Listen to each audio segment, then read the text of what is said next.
Good day, YouTubers. This is Captain Hal, 1947, back again with one of my old guns. Today I have a Mossberg Model 42B. This gun was manufactured between 1938 and 41 and was discontinued due to the war and never was taken remanufactured again. But this was Mossberg's first bolt action, clip fed rifle. It's in .22 caliber, which most of all their rifles were back in those days. It came with, and this one doesn't have it. It had a peep sight here and an open sight here. But this one here is a little different in as much as it has a scope on it, and it is a number 6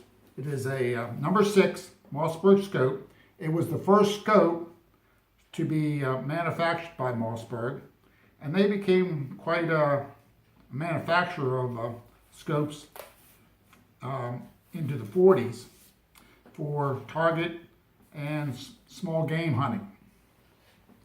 And they were inexpensive, as most of all Mossberg's products are. But this one's kind of unusual from a couple standpoints. First of all, it can easily be removed by turning this handle, and it can be picked up, taken off.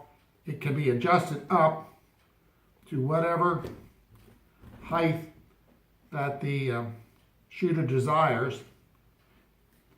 The other thing that's kind of interesting about it is that the adjustments are external. They're here for your windage and elevation, but they move the whole sight, as you can see here. And let me get a little closer for you all. It adjusts this whole, moves the whole tube up or down, unlike sights today which have an internal adjustment for the crosshairs. Now this is a 4-power scope. Originally it had an eyepiece, or a rubber eyepiece at this end. I don't have it on there. It's not really needed from the standpoint of using it. It works just as well with the way it's set up here. I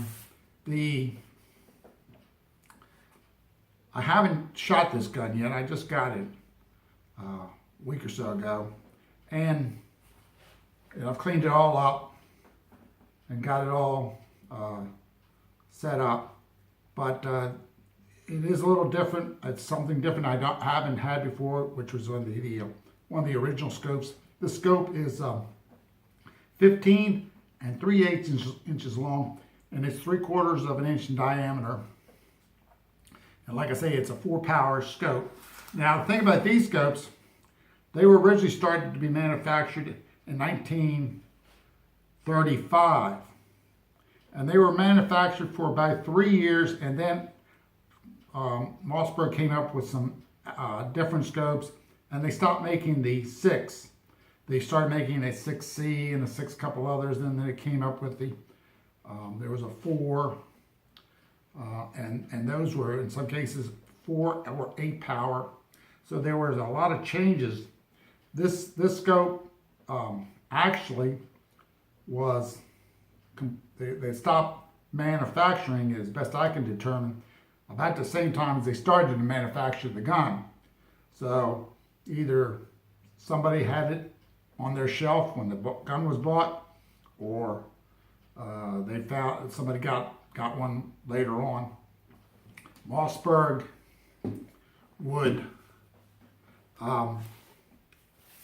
had it set up where you could buy this bracket down here and put it on another gun. That is, all their guns were drilled and tapped at the same spot, and so this this particular arrangement could be placed on a number of other model 22s that they had. If you could buy just the base, I think it cost $1, they say, what I've read, and you could put that on another gun, so you could have 2 bases and 1 scope, and the scope could then be easily transferred from one rifle to another. So you saved yourself some money by doing that. Like I say, I have not tried shooting this yet. It has a crosshairs in it, similar to most scopes today, although some of them are much more entailed. It has the adjustments, I think, for every turn. It's about a quarter, I think it's a 1/4 inch at 50 yards or a 1/4 inch at 100 yards. I can't remember exactly, but the adjustments can get you in there fairly close. So this gun is, like I say, is probably one of now the oldest gun I have in my collection, and it is a little bit different. It's much more narrow than some of the other 22s that I have from Mossberg. It does not have the Monte Carlo stock. I think they started making those when they started shortly after about the 1939, 1940. This particular model never received a Monte Carlo stock. Has a nice trigger pull, it seems like, and it's has a different front sight, but it's still with the hood on it, which all the Mossbergs had. It does make for an easier sight picture.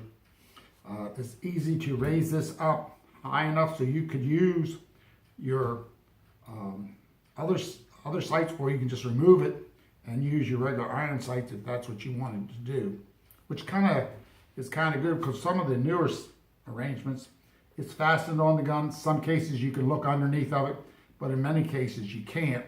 So you're stuck with a scope if that's all you want to use. Sometimes a scope is not really needed, or maybe not even wanted, because if you have a close-in shot, you may not be wanting to use the scope at that moment. So this can easily be pulled out of the way, and you could shoot at something that's closer, where the scope is actually kind of a hindrance to you. But this here is an interesting gun that I think I've seen maybe 1 or 2 other videos on this particular model, but I haven't seen too many. As always, if you've got any comments or concerns or anything you can add to what I've given you, please let me know in the comment section. I appreciate it, and until the next time, this is Captain Hal, 1947, signing off.